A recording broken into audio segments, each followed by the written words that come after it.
عمرك كنت في موقف مهم جدًا ومحوري في حياتك وكله كان ماشي تمام، بس التوتر فجأة بوّظ لك كل حاجة، دي حاجة ممكن تكون حصلت مع كتير مننا، فخلّيني كده أحكي لك قصة سريعة. مرة كان في شاب وخلّينا نسميه محمد عشان أنت عارف نُص الشعب اسمه محمد. محمد كان عنده interview شغل في شركة محترمة هو كان نفسه يشتغل فيها من زمان، وصل بدري عن الميعاد وكان مذاكر كل الأسئلة اللي ممكن تتقال وعارفها كويس، لكن أول ما دخل المكتب وقابل المدير التوتر بدأ يولّع فيه، بدأ يتهز بشكل واضح واتلخبط في الكلام ونسي كل اللي كان مذاكره، بس القضية كانت إن هو دلق فنجان القهوة اللي قدامه. طبعًا أنت عارف النتيجة كانت إيه، الفرصة ضاعت منه وخرج من المكتب مش بس بدون شغل، لأ كمان بإحساس بالإحراج والذل، والموقف فضل مأثّر فيه ومخلّيه حاسس إنه عمره ما هيقدر ينجح. ودلوقتي هاعرّفك بنفسي، أنا مُستَى ومهمتي إن إحنا نتطوّر سوا، وعشان ما نكونش زي محمد أنا في الفيديو اللي جاي أقول لك على استراتيجيات مجرّبة وعملية عشان تساعدك تتغلب على التوتر والقلق وتقدر تحافظ على هدوءك حتى في أصعب المواقف. وعشان تعرف كل ده وأكتر خلّيك معايا، صلّي على النبي ويالّا بينا نبدأ. بس تعالَ نسأل سؤال مهم في الأول، إحنا ليه أصلًا بنحس بتوتر وقلق؟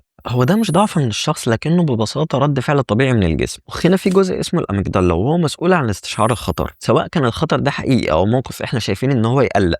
الجزء ده عامل كده زي جرس الحريق اللي في المدرسة اللي كان نفسك تدوس عليه وانت صغير، ولما يشتغل المخ بيبدأ يبعت إشارات للجسم، قلبك يدق أسرع، نفسك يضيق وتبدأ تتلخبط، وده لأن جسمك في الوقت ده بيتهيأ للهروب أو المواجهة، حتى لو الموضوع أصلا بسيط وانت بس مديه أكبر من حجمه زي ما حصل مع محمد في القصة. يعني كده انت عرفت إن المشكلة مش فيك، لكن المشكلة إنك عايز تدرب جسمك وعقلك إزاي يتعاملوا مع الضغط بطريقة أذكى وأهدى، وده اللي هنبدأ نتعلمه مع أول استراتيجية هقولك عليها النهاردة، وهي أبسط وأقوى أداة ممكن تساعدك تسيطر على التوتر في ثواني، وهي التنفس. هنجرب مع بعض دلوقتي تمرين اسمه بوكس بريثنج او التنفس المكعب، وهو اسمه كده عشان مكون من 4 خطوات ل4 ثواني وبتكررها 4 مرات، يعني 4 في 4 في 4. والتمرين ده بيستخدمه الرياضيين والجنود للتعامل مع الضغط. اقعد في مكان هادي وجرب معايا كده، خد نفس من الأنف لمدة 4 ثواني، احبس النفس وعد ل4، طلّع النَفَس من بُقّك في 4 ثواني، استنى 4 ثواني قبل النَفَس اللي بعده، وكرر الكلام ده 4 مرات كمان. التمرين ده هياخد منّك دقيقة واحدة، بس تأثيره على هدوءك كبير جدًا. أنت ممكن تستعمله قبل امتحان أو interview أو أي موقف صعب أنت داخل عليه، بحيث إنّك ما تكونش داخل الموقف نفسه قلقان، وهتعرف تكون هادي في الوقت المهم. تمارين التنفس بتساعدك تهدّي عقلك في دقيقة، ولكن أحيانًا جسمك بيكون المشكلة،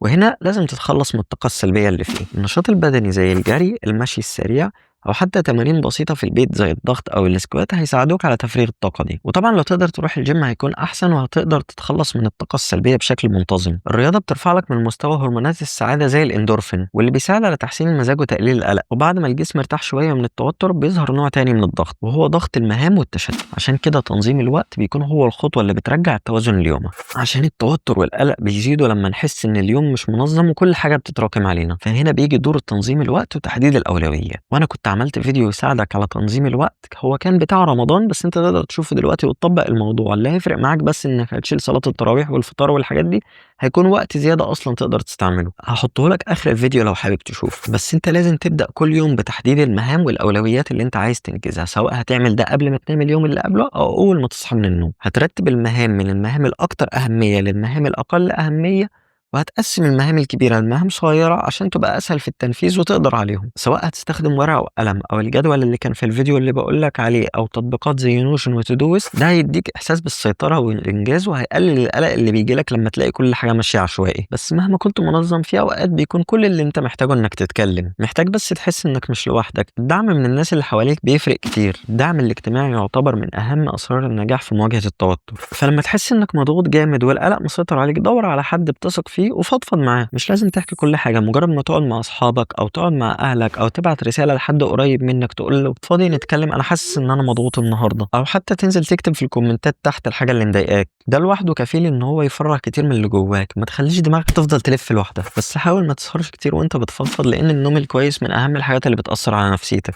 ممكن قلة النوم تزود معاك جدا التوتر والقلق، وفي فيديو أنا اتكلمت فيه عن الأضرار اللي بتحصل لجسمك وعقلك بسبب قلة النوم، هاحطه لك في آخر الفيديو لو حابب تشوف. بس المهم دلوقتي إن قبل النوم بساعة تبعد عن الموبايل خالص وتخلي الإضاءة خفيفة. حاول تقرا كتاب على السرير أو حتى تقعد مع أهلك شوية قبل النوم، وحاول تثبت وقت للنوم والصحيان كل يوم حتى في الأجازة وفي آخر الأسبوع. جسمك بيحب الروتين، لو اديته اللي هو متعود عليه هتقدر تنام أسرع وتصحى فايق. خد نفس، اتحرك، نظم وقتك، فضفض وريح جسمك وعقلك آخر اليوم.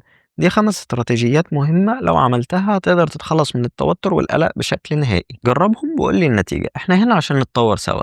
كان معكم مستر وي سلام.